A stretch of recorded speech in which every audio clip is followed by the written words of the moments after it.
সেই বুড়ি শুনেছে মক্কায় এক জাদুকর এসেছে, যেই জাদুকর যার সাথেই সাক্ষাৎ করে তার ধর্ম ছিনিয়ে নেয়।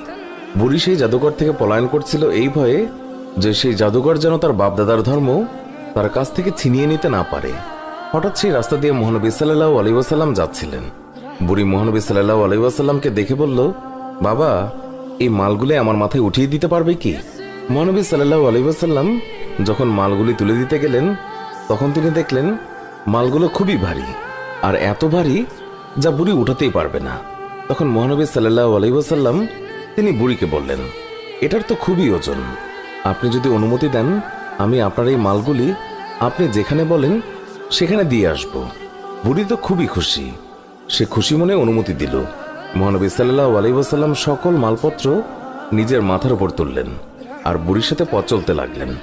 আর বুড়ি পুরো রাস্তায় ওই জাদুকরকে বকা দিতে দিতে গেলেন। মহানবী সাল্লাল্লাহু আলাইহি ওয়াসাল্লাম বুঝলেন বুড়ি কার ওপর প্রচন্ড রেগে আছেন। তাই মহানবী সাল্লাল্লাহু আলাইহি ওয়াসাল্লাম বুড়িকে প্রশ্ন করেন, মক্কা ছেড়ে কেন যাচ্ছেন? বুড়ি বলল, আমি শুনেছি মক্কায় এক জাদুকর এসেছে যে মানুষের ধর্ম লুটে নিচ্ছে।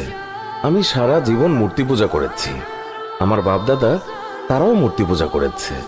আমি চাই না আমার এই বয়সে বাপদাদার ধর্ম আমার কাছ থেকে ছিনিয়ে নিক, তাই আমি মক্কা শহর ছেড়ে চলে যাচ্ছি।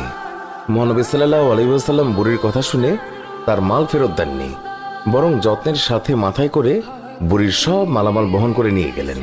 বুড়ির গন্তব্যে তার মালামাল পৌঁছে দিয়ে মহানবী সাল্লাল্লাহু আলাইহি ওয়াসাল্লাম চলে আসার সময় বুড়ি জিজ্ঞাসা করল, বাবা, তুমি আমার জন্য এত কষ্ট করেছ, তোমার নামটা তো বলো, যাতে আমি লোকদেরকে তোমার নাম বলে প্রশংসা করতে